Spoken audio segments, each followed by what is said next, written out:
શું WhatsApp પર તમારી પાસે પણ જન્મ તારીખ માંગતું નોટિફિકેશન આવ્યું છે? અચાનક WhatsApp તમારી ઉંમર કેમ પૂછી રહ્યું છે અને આની પાછળ ભારત સરકારના કયા આવનારા નિયમો જવાબદાર છે? જાણો ઓસ્ટ્રેલિયા અને યુકે જેવા દેશોમાં બાળકોના સોશિયલ મીડિયા ઉપયોગ પર કેવા કડક કાયદાઓ લાગુ થઈ ચૂક્યા છે. નમસ્કાર દર્શક મિત્રો, ધ લોકસત્તા શોમાં આપનું સ્વાગત છે. જો તમે પણ તમારા ફોનમાં WhatsAppનો ઉપયોગ કરો છો તો આ સમાચાર તમારા માટે ખૂબ જ મહત્વના છે. તાજેતરમાં WhatsApp પર આવેલા એક ખાસ નોટિફિકેશને આખા દેશના યુઝર્સમાં ભારે ચર્ચા અને અફડાતફડી મચાવી દીધી છે.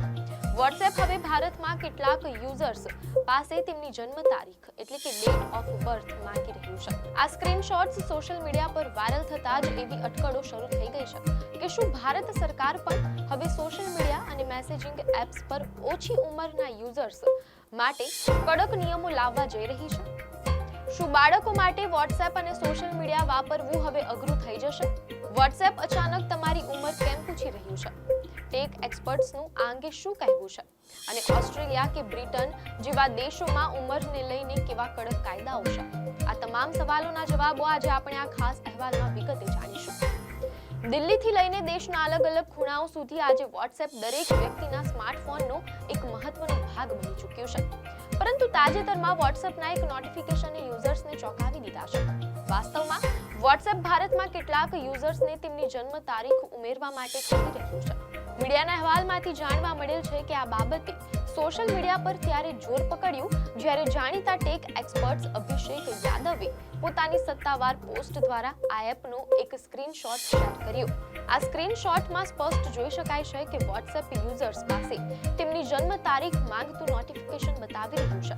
પરંતુ સૌથી વધુ ધ્યાન ખેંચનારી વાત એ છે કે સ્ક્રીનશોટ મુજબ એપ એવું કહી રહી છે કે આ ફેરફાર ભારત સરકારના આવનારા નિયમોને કારણે કરવામાં આવી રહ્યો છે.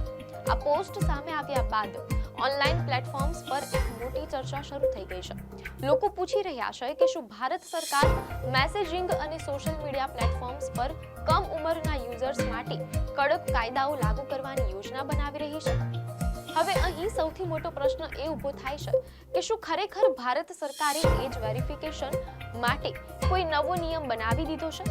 તથ્યો પર નજર કરીએ તો મીડિયા અહેવાલો મુજબ હજુ સુધી ન તો WhatsApp તરફથી અને ન તો ભારત સરકાર તરફથી એજ વેરિફિકેશન માટેના કોઈ નવા નિયમ સત્તાવાર રીતે લાગુ કરવાની અધિકૃત ઘોષણા કરવામાં આવી છે.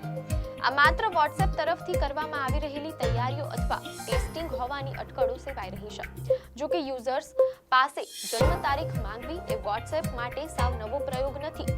મીડિયા અહેવાલોમાંથી એમ પણ જાણવા મળેલ છે કે કંપનીએ પોતાના ઓફિશિયલ સપોર્ટ પેજ પર આ અંગે સ્પષ્ટતા કરી છે.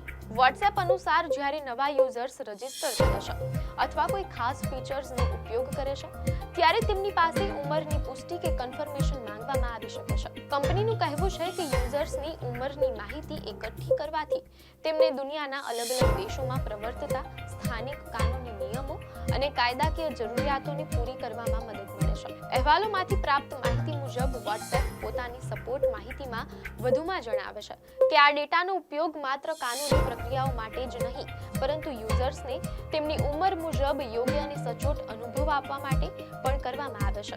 ઉદાહરણ તરીકે WhatsApp પર આપવામાં આવતા મેટા AI ફીચર્સ તેમજ સ્ટેટસ અને ચેનલ્સમાં બતાવવામાં આવતી જાહેરાતો ને યુઝરની ઉંમર પ્રમાણે યોગ્ય રીતે ફિલ્ટર કરી શકાય. ઘણા યુઝર્સને એવી પણ ચિંતા હોય છે કે તેમની જન્મ તારીખ કે ઉંમર અન્ય લોકો જોઈ શકશે, પરંતુ WhatsAppના સપોર્ટ પેજ મુજબ યુઝર્સે આપેલી તેમની ઉંમરની આ માહિતી પ્લેટફોર્મ પરના અન્ય કોઈ પણ વ્યક્તિ કે યુઝરને દેખાશે નહીં. તે સંપૂર્ણપણે ખાનગી રહેશે. વધુમાં જ્યારે કોઈ યુઝર 18 વર્ષનો થઈ જાય છે અથવા પોતાના દેશના કાયદા મુજબ અડલ્ટ બનવાની વય મર્યાદા વટાવી લેશે ત્યારે તેના અકાઉન્ટને કોઈ પણ સામાન્ય એડલ્ટ અકાઉન્ટની જેમ જ ટ્રીટ કરવામાં આવે છે. પરંતુ આ સમગ્ર ચર્ચા બાદ એક મોટો સવાલ એ ઊભો થયો છે કે શું ભારત પણ હવે એ દેશોના રસ્તે ચાલી રહ્યું છે જેમણે નાના બાળકો અને સગીરો માટે ઇન્ટરનેટના ઉપયોગ પર કડક પાબંદીઓ લગાવી છે? વૈશ્વિક સ્તરે નજર કરીએ તો વિશ્વના ઘણા દેશો હવે બાળકોને સોશિયલ મીડિયાના દુષ્પ્રભાવથી બચાવવા માટે અત્યંત સખત કાયદાઓ બનાવી રહ્યા છે. મીડિયા અહેવાલો અનુસાર ઓસ્ટ્રેલિયાએ તાજેતરમાં જ એક ઐતિહાસિક કાયદો પસાર કર્યો છે, જે હેઠળ 16 વર્ષથી ઓછી ઉંમરના બાળકોને Facebook, Instagram, TikTok Snapchat, x, Reddit અને યુટ્યુબ જેવા મોટા સોશિયલ મીડિયા પ્લેટફોર્મ્સનો ઉપયોગ કરવા પર રોકે છે. તે જ રીતે યુનાઇટેડ કિંગડમે પણ કેટલીક ઓનલાઈન સેવાઓ માટે એજ વેરિફિકેશન એટલે કે ઉંમરની પુષ્ટિ કરવા માટેના અત્યંત કડક નિયમો લાગુ કરી દીધા છે. આ બધી બાબતોને ધ્યાનમાં રાખીએ તો ભારતમાં પણ આજના સમયમાં સોશિયલ મીડિયા પર સગીર બાળકોની સુરક્ષા અને સાયબર સ્પેસમાં તેમના સુરક્ષિત ઉપયોગને લઈને ચર્ચાઓ તેજ થઈ છે. વોટ્સએપ દ્વારા યુઝર્સ પાસે જન્મ તારીખ માંગવાની પ્રક્રિયા ભલે હાલમાં કોઈ સત્તાવાર સરકારી આદેશ તરીકે જાહેર ન થઈ હોય, પરંતુ એ વાત નક્કી છે કે આવનારા સમયમાં ડિજિટલ પ્લેટફોર્મ્સ પર ઉંમરની ખરાઈ કરવી અનિવાર્ય બની શકે છે. આનાથી સગીરો માટે યોગ્ય કન્ટેન્ટ આપવું અને ઓનલાઈન સુરક્ષા જાળવવી સરળ બનશે. તો દર્શક મિત્રો, વોટ્સએપ પર આવી રહેલા આ નોટિફિકેશન મામલે ભારત સરકાર તરફથી હજુ સુધી એજ વેરિફિકેશન અંગે કોઈ કડક નિયમની સત્તાવાર જાહેરાત કરવામાં આવી નથી, પરંતુ વોટ્સએપ અને અન્ય મેટા પ્લેટફોર્મ્સ ભવિષ્યના કાયદાકીય માળખા અને યુઝર સેફટીને ધ્યાનમાં રાખીને અગાઉથી જ તૈયારીઓ કરી રહ્યા હોય તેમ લાગી રહ્યું છે. હવે જોવાનું એ રહેશે કે શું ભારત પણ ઓસ્ટ્રેલિયા કે યુકેની જેમ 16 કે 18 વર્ષથી નાની વયના બાળકો માટે સોશિયલ મીડિયા પર કડક નિયંત્રણો લાવશે કે કેમ. બાળકો માટે સોશિયલ મીડિયાના ઉપયોગ પર કડક નિયમો હોવા જોઈએ કે નહીં, તે અંગે તમારું શું માનવું છે? અમને કમેન્ટમાં ચોક્કસ જણાવજો. આપને માહિતી સારી લાગી હોય તો વિડીયોને લાઈક અને શેર કરજો. ચેનલને સબસ્ક્રાઇબ કરજો.